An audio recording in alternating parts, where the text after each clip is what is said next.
The stars were quiet that night. They were always quiet out near the dead zone, a stretch of space so far from the Galactic Empire's busy trade routes that most pilots tried to avoid it. But Cole Harmon was not most pilots. He was a navigator assigned to patrol duty on the Imperial vessel Ardent Cross, and the dead zone was his job. Cole was not a man who got excited easily. He was 34 years old, plain-faced, with short brown hair and a habit of drinking cold coffee without caring that it had gone cold. He had been flying patrol routes for 6 years. He had seen sensor glitches, ghost signals, and once, a floating chunk of old colony ship debris that had made his heart jump before he figured out what it was. He was used to false alarms. So when the sensor panel lit up at 0214 hours, he did not panic. He leaned forward in his chair, squinted at the screen, and read the numbers twice. Then he read them a third time. The object was enormous. It was bigger than any ship in the Empire's fleet. Bigger than most stations. And it had simply appeared. There was no warp signature. No heat trail. No energy bloom. No sound. It was just there, sitting in space about 40,000 kilometers off the port bow, perfectly still, like it had always been there and Cole had only just noticed. He opened a channel to the Ardent Cross's captain, a thick-necked Virati named Dren Kalos, and reported what he was seeing. Kalos looked at the same numbers, made a short sound of displeasure, and told Cole it was a sensor ghost. They happened all the time out near the dead zone, he said. Magnetic interference from the nearby nebula. Cole should log it and move on. Cole logged it. He did not move on. He kept watching the object. It did not move. It did not power up. It did not hail them. It sat there in the dark and did absolutely nothing, and that nothing made the hairs on the back of Cole's neck stand up in a way that no sensor ghost had ever managed before. 700 light-years away, on Imperial Communications Station Orion 7, a woman named Nora Vance was having a different kind of strange night. Nora was 29 years old, small and sharp-eyed, with the kind of focused expression that made people think she was always slightly annoyed at them. She was a signals analyst, which meant her job was to listen. She listened to everything the galaxy sent out, sorting noise from data, static from signal, all day and all night in rotating shifts. At 0231 hours, Nora noticed that the background radiation readings across a 40 light-year radius around the dead zone had gone completely flat. Not jammed. Not blocked. Not reduced. Just gone. Like someone had reached out and switched off the universe's background hum in that entire region of space. It was the kind of thing that should not be possible. Cosmic background radiation had been constant since before any civilization in the galaxy had learned to measure it. It did not simply stop. Nora wrote a full report and flagged it as Priority Amber. Her supervisor reviewed it, said it was probably an instrumentation fault, downgraded it to a routine notation, and quietly reassigned Nora to a different monitoring desk by morning. Her report was filed. It was not forwarded. Back on the Ardent Cross, Cole was still watching. Admiral Dren Kalos, having received word from Empire Command that 3 warships would be dispatched to investigate as a precaution, ordered Cole to hold position and keep quiet about what he had seen. The crew was told nothing. When the 3 Imperial warships arrived and formed a triangle around the mysterious object, Cole finally got a good visual feed from one of their external cameras. He stared at it for a long time. The ship, if it could be called that, was dark. Not painted dark or built dark, but actually dark, like the material of its hull swallowed light instead of reflecting it. The shape was not like any design he had ever seen in any Imperial database. It was long and curved and ancient-looking in a way that had nothing to do with rust or damage. It simply looked like something that had existed for a very, very long time. Admiral Kalos broadcast the standard first contact warning in all 47 known galactic languages. He did it twice. The mysterious ship said nothing. It did not move. It did not power its weapons, assuming it had weapons. It sat in space and waited. Then, without warning or sound or any detectable cause, the systems on the nearest Imperial warship simply stopped working. Every light went out. Every engine shut down. Every screen went dark. The crew was unharmed, floating in their ship in the sudden black, breathing recycled air from emergency reserves. They were alive. They were just completely without power and completely unable to do anything about it. Cole watched the dead warship drift slowly away from formation. His hands were still on his console. His cold coffee sat untouched beside him. He opened a private text channel to the only person he thought might believe him, a signals analyst at Orion 7 whose report had just been buried, and typed 4 words. It is still watching. The Galactic Empire did not panic in public. That was the first rule of imperial politics. Whatever happened behind the closed doors of the Prime Chancellor's office, whatever arguments broke out between admirals in sealed briefing rooms, the Empire's face to the outside galaxy remained calm, controlled, and utterly unreadable. Prime Chancellor Vex was very good at keeping that face. He was an insectoid, tall and thin, with a pale exoskeleton and eyes that caught light in 6 different places at once. He had governed the Empire for 22 years by being the smartest creature in every room he entered, and he had no intention of letting a single dark ship in the dead zone change that record. But Vex was afraid. He would not have admitted it to anyone, not to his Security Council, not to his admirals, not even to himself in the quiet of his private chambers. But the briefing he received at 0600 hours the morning after the ship appeared made his long fingers press flat against his desk in a way that only happened when something genuinely frightened him. Imperial intelligence had found something in the archives. Not recent archives. Old ones. Human archives, specifically, pulled from the database of a pre-Empire human colony ship that had been captured and catalogued decades ago. Inside those archives were fragments of old probe data from the early days of human deep space exploration, more than 300 years ago, long before humanity had made first contact with the Empire. In those fragments was a shape. The same shape as the ship now sitting in the dead zone. The same null energy signature. The same absolute silence around it.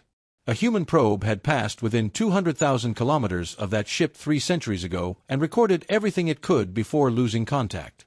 The star system where that encounter had taken place was listed in the archive. Vex had his intelligence officers cross-reference it with current galactic maps. That star system no longer existed.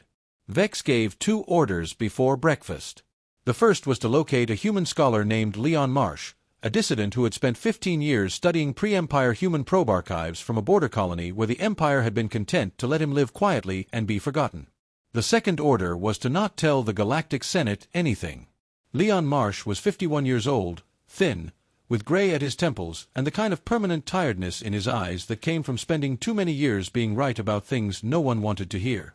He was brought to an Imperial intelligence facility on a transport that gave him no windows and no information, and he was placed in a clean, cold room with a table, 2 chairs, and a data screen showing everything the Empire had on the ship in the dead zone. He looked at the data for a long time. Then he sat down very slowly, like his legs had decided to stop cooperating. He told the intelligence officer across the table from him that he had seen these readings before. Not exactly these readings, but the same category of readings. He had written 3 papers about them that the Empire's academic board had rejected as speculative.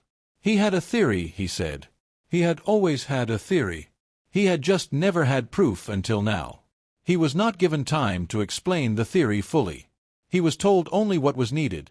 Could he help them communicate with the ship, or understand what it wanted? He said he thought he could, but that the Empire was asking the wrong question. The question was not what the ship wanted. The question was what was following it. Nobody in the room liked that answer. Leon was moved to a secure facility and told to prepare a full briefing. 3 days later, Captain Petra Doyle received her orders.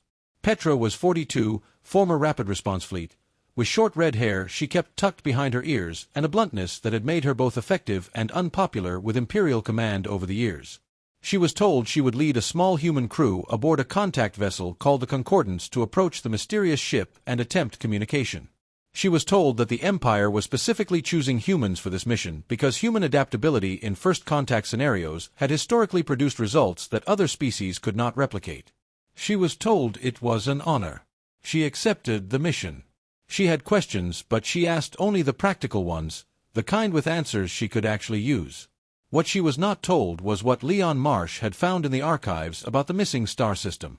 She was not told that the Empire had already begun secretly preparing a prototype weapon, a gravitic implosion device, to use against the ship if the contact mission failed. And she was not told that Imperial Command had already privately decided that if the weapon did not work, they would call it an act of war and mobilize the full fleet. Leon Marsh, sitting in his secure room with nothing but data screens and cold meals, figured out what the Empire was planning on his 4th day in custody. He had been listening to the officers around him more carefully than they realized. He typed a short encrypted message and hid it inside a routine supply request that he knew would be forwarded through the Concordance's logistics channel. It reached Petra Doyle 2 hours before the Empire launched the weapon. It said, "They are not trying to talk to it. They are trying to find out how to kill it first. Do not trust this mission at face value." Petra read it once, deleted it, and stared at the wall of her quarters for a while. Then she went back to her mission prep like nothing had changed. But something had. She started paying attention to different things now. She started making different preparations. The gravitic implosion device hit the dark ship at 1847 hours. It was the most powerful non-nuclear weapon in the Empire's current arsenal. It detonated on contact with the hull. There was a flash of light that burned out 3 of the surrounding warship's external cameras. When the image cleared, the dark ship was completely unharmed. Not dented. Not moved. Not even slightly warm, according to the thermal scanners. Then, for the first time since it had appeared, the ship moved. Slowly. A long, smooth rotation, like something enormous turning to look at whoever had just thrown something at it. On the Ardent Cross, Cole Harmon watched the rotation and felt something cold settle in his stomach. It was not fear exactly. It was recognition. The feeling you got when you realized that the thing you had been watching was also, quietly, watching you. The Concordance was not a warship. It was a contact vessel, which meant it was built for communication and survival rather than for fighting. It was fast, well-shielded, and equipped with the most advanced translation systems the Empire could install on short notice. Petra Doyle stood on its bridge and looked at the dark ship through the forward viewport and thought it looked even bigger up close than it had in the sensor feeds. Owen Blake stood beside her. He was 26 years old, the youngest member of the crew, with an engineer's habit of looking at everything like he was trying to figure out how it worked. He was good at his job, maybe the best systems engineer the contact division had at short notice. He was also, Petra had noticed, completely terrified, though he was trying hard not to show it. She respected that. Being scared and doing the job anyway was the only kind of courage that actually counted. Owen had been running passive scans since the moment they cleared the perimeter and began their approach. He had not said anything for 20 minutes. Then he said, very quietly, that he needed Petra to look at something. The scan data showed hull composition readings. Specifically, it showed that portions of the dark ship's hull were made of materials that matched Earth-origin alloys. Not similar to, not inspired by, matched. The specific signature of certain alloys used in the construction of early human colony ships from the 21st and 22nd centuries. Colony ships that had gone missing.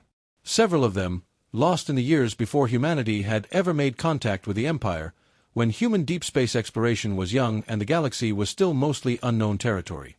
They had simply vanished one by one, and no wreckage had ever been found, and eventually they had been listed as lost and mourned and largely forgotten.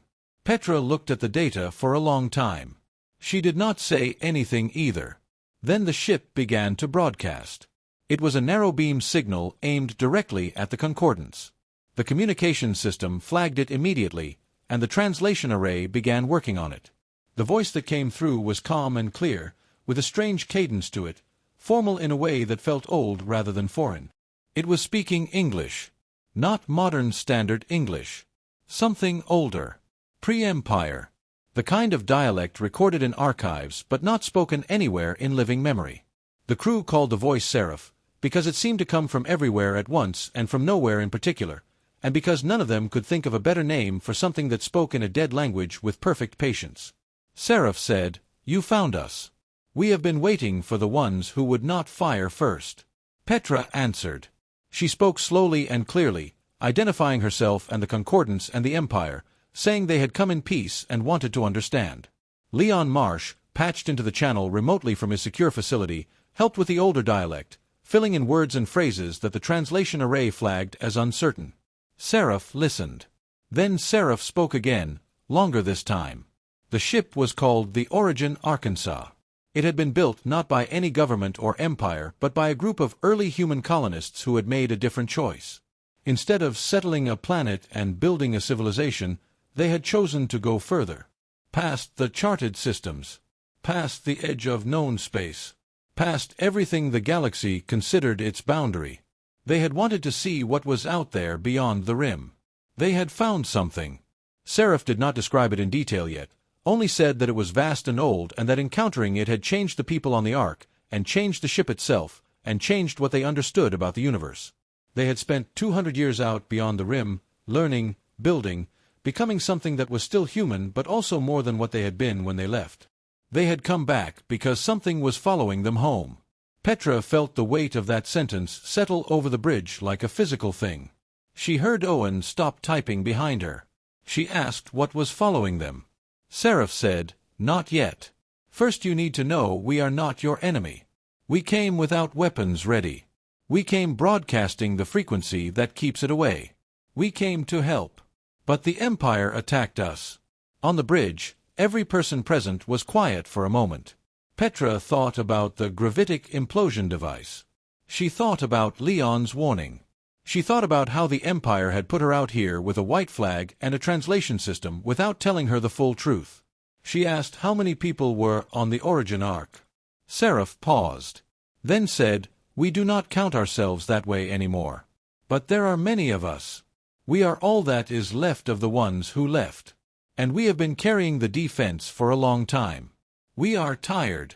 Prime Chancellor Vex was monitoring the communication from an Imperial facility 3 light hours away. The moment Seraph said the word defense, Vex called an emergency closed session with his Security Council. He had decided in the first 30 seconds of Seraph's message that the Ark was not a messenger. It was a vanguard. It was the front edge of an invasion force using human voices and old Earth alloys as psychological cover. He gave the order for full Galactic War mobilization. Within 4 hours, the Empire's fleets across 200 member worlds began moving toward staging positions. Soldiers were called up. Supply lines were activated. Citizens on border worlds started receiving evacuation advisories with no explanation. On the Concordance, Petra was still talking to Seraph, still asking questions, still listening, unaware of the mobilization order. She was building something careful and fragile across the silence between 2 ships, and she did not yet know that the Empire was already lighting a fire underneath it. Owen Blake, running scans quietly in the background while Petra talked, found the mobilization order signal by accident. He recognized the coded frequency from his time in fleet logistics. He stared at it for a second. Then he pulled up the data on the hull alloys again and stared at that too. He was putting 2 things together that nobody had told him to put together. He could feel the shape of what they added up to, and it was not anything good. The word spread faster than the Empire intended. That was the problem with war mobilizations. They were not quiet. They involved too many people, too many ships, too many supply orders and troop movements and coded signals crossing too many channels. And in a galaxy full of species who had learned, over centuries, that paying attention to Imperial fleet activity was a matter of survival, the mobilization order did not stay secret for long. Within 18 hours, border colonies were evacuating. Markets crashed on 14 worlds. 3 minor species who had never formally joined the Empire began fortifying their own borders out of pure self-defense. The Galactic Senate, which Vex had deliberately kept in the dark, received the news from civilian sources before any official briefing reached them. Senator Hale Voss stood before the Senate chamber and was furious in the controlled, precise way that only a politician who had been doing this for 20 years could manage. He was 60 years old, human, gray-haired, with a reputation for being difficult and a record of being correct. He laid out what he knew on the Senate floor, that an unidentified ship had appeared, that it had not attacked anyone, that it had not even powered its weapons, that the Empire's own attack on it had failed completely, and that despite all of this, the full war machine was now in motion. He asked the chamber what exactly they thought they were going to war against. It was a good question. Nobody had a good answer. Vex's representatives talked about unknown threats, strategic precaution, and the Empire's duty to protect its member worlds. They said everything except what was actually happening. Voss was arrested within the hour on charges of obstructing Imperial security operations. The arrest was carried out politely and quickly and drew more attention than the Empire had wanted. General Ira Colton was not a politician. He was 63 years old, human, with the kind of solid build that came from a lifetime of military service and the kind of expression that suggested he had heard everything before and was not impressed by most of it. He commanded the human regiment of the Empire's 3rd Imperial Fleet, which was currently positioned in the 2nd staging ring around the dead zone. He had received his orders. He had read them carefully. And then he had called his senior officers into a private room and told them what he actually thought, which was that something was very wrong. They had fired on this ship with everything they had. It had absorbed it and turned to look at them. That was not how invaders behaved. Invaders fired back. Invaders pressed advantages. They did not sit patiently in space and wait while everyone around them panicked. Something about the whole situation felt backwards, and Colton had survived 37 years in the military by paying attention to when things felt backwards. Nora Vance, still at her reassigned monitoring post on Orion 7, had not stopped compiling data. She had been doing it quietly, on a secondary terminal, during off-shift hours, building a picture that nobody had asked her to build. And the picture she was building was alarming. Every time the Empire fired on the origin arc, the radius of background radiation silence grew. It spread outward slowly, like a ripple, in every direction. It was not coming from the arc. The arc was sitting at the center of it, but the silence was moving away from that center, not outward from the arc itself. Something further away was reacting to the weapon's fire. Something further away was responding to the noise. She had tried to file a report through official channels. Her access level had been downgraded after the first report.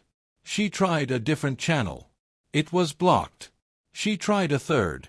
It went through, but she had no way of knowing if anyone read it. Cole Harmon had been watching her situation from his posting on the Ardent Cross and doing what he could. He had been moved to General Colton's fleet as a navigator after the first engagement, which put him close enough to certain communication relays to be useful. He managed to get Nora's compiled data to Petra Doyle on the Concordance through a chain of 3 unofficial channels that he had built quietly over 2 days, patching together access codes and relay points in ways that were not technically illegal but would have been very hard to explain to anyone asking questions. Petra read Nora's data. Then she went back to Seraph and asked the question she had been building up to for 2 days. She asked, "What is following you?" Seraph was quiet for a moment. Then the answer came, longer and more detailed than anything that had been said before, and by the time it was finished the Concordance's bridge was absolutely silent. Beyond the galactic rim, there existed something the changed humans of the origin arc had come to call the silence. It was not a species. It was not a weapon. It was not anything that had a name in any known language before they found it and had to invent one. It was a non-biological intelligence of a scale that had no comparison, something that existed across space the way weather existed across a planet, everywhere and nowhere, without a body or a location or a center.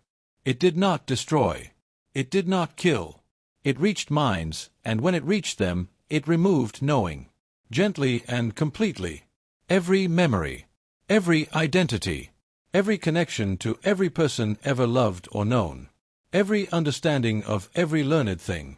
It left people alive and empty, present but absent, breathing but without any sense of who or what or why. Whole civilizations had been ended this way. Not destroyed. Emptied. Left behind as populations of living bodies with no one inside anymore.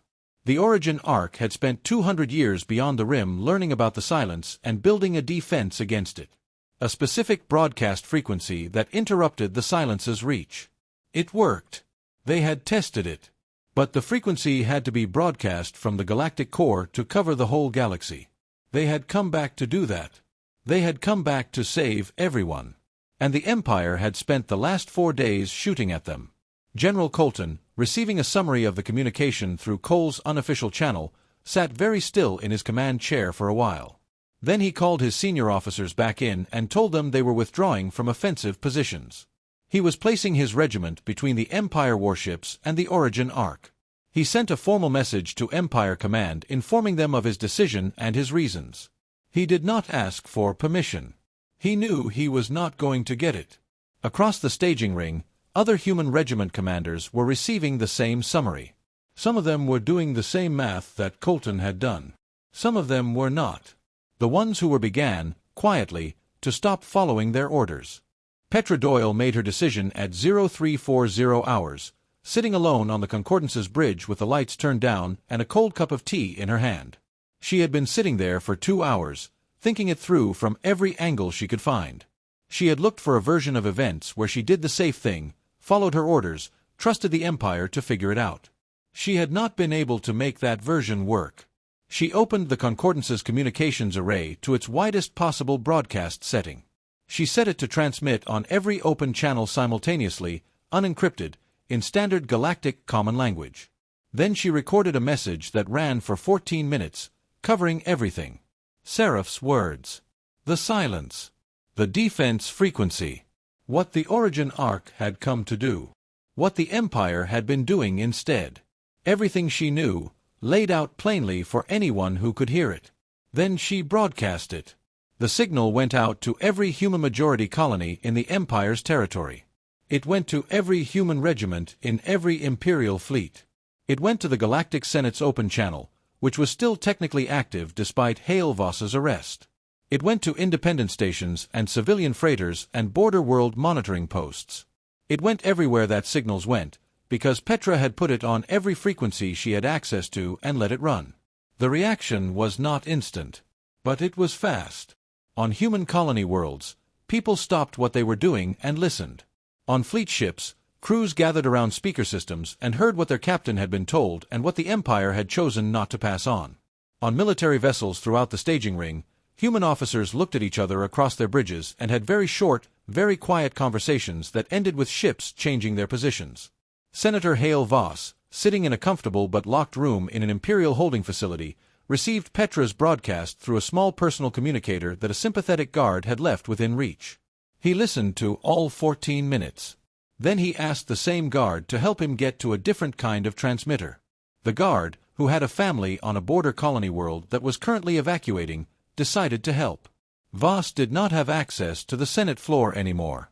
He had access to something that Cole Harmon and Nora Vance had built together over the previous 20 hours from their respective stations, a pirate relay chain that ran through 17 civilian communication nodes and ended at a frequency that could punch through to the Galactic Senate's secure internal channel. It was the kind of technical improvisation that should not have worked as well as it did. But Cole had always been good at navigation, finding paths where others saw walls, and Nora had always been good at signals, making weak things reach far. Voss's second speech was shorter than his first. He did not need to be long. He said that the Empire had been given a chance to save the galaxy and had responded by trying to start a war. He said that the people who built humanity's civilization had not survived for centuries by shooting at things they did not understand. He said that the choice being made right now, in the next few hours, would determine whether that civilization continued to exist in any meaningful sense. He said that he trusted humans to make the right choice, because in his experience, when the moment actually arrived, they usually did. Prime Chancellor Vex issued arrest orders for Petra, Colton, Voss, Cole, and Nora within the same hour. The orders were transmitted to the relevant fleet commanders and facility officers. A portion of them were carried out. A larger portion were not. The fleet commanders who received the orders against Colton found that his regiment had already moved to a protective position around the origin arc and declined to engage them. The facility officer responsible for Voss found that the sympathetic guard had transferred to a different post. Nora's arrest order reached Orion 7 and was formally logged and not acted upon, because the officer who received it had read her original radiation report and had his own opinions about how this situation had been handled. General Colton's regiment was now positioned between the Empire's remaining aggressive warships and the Origin Arkansas. It was a clear line. The Empire's commanders looked at it and ran their calculations. Firing on Colton meant firing on human soldiers. That was a different kind of order than firing on a mysterious foreign ship, and several of those commanders found they were not able to give it. The Concordance, with the Origin arc following its lead for the first time, began moving toward the galactic core. 3 Imperial dreadnoughts moved to block the path. They were large, powerful, and positioned well. Petra looked at them and looked at Owen Blake and asked him what he could do. Owen had been quietly pulling information since the broadcast. He had Leon Marsh's encrypted message from days ago, which had contained, buried in its data, the current navigational control codes for the dreadnoughts. Leon had included them without explanation, trusting that whoever received them would know what to do with them when the time came. Owen had known what to do with them for 2 days. He had been waiting for permission he did not technically need. He used the codes to lock the dreadnought's navigational systems in a holding pattern. It was a simple exploit The kind of thing that worked because whoever designed the security had assumed the codes would never be leaked, and had therefore not built any defense against someone who had them. It took Owen 4 minutes. The dreadnoughts sat frozen in place, crews unhurt, weapons untouched, simply unable to move. The Concordance and the Origin arc passed them and continued toward the core. They reached it 11 minutes later. The Origin arc moved into position at the center of the galaxy and began broadcasting. The frequency was unlike anything on record, a sound that was not quite a sound, a signal that moved through space in ways that no Empire engineer would have been able to explain. It spread outward from the core in all directions at once. Every sensor array in the galaxy went dark for those 11 minutes. Every monitoring station lost its feeds. Every ship flying on instruments had to switch to manual. It was the quietest 11 minutes in recorded galactic history, and in that silence, something happened at the edge of Empire space that no one saw directly but that every sensor registered the moment the broadcasting stopped. The silence retreated. Whatever had been moving inward, spreading its quiet edge toward the inhabited galaxy, simply stopped. Reversed. Pulled back. The background cosmic radiation returned to normal across the entire 40 light-year radius around the dead zone, and then beyond it, and then further, all the way to the rim.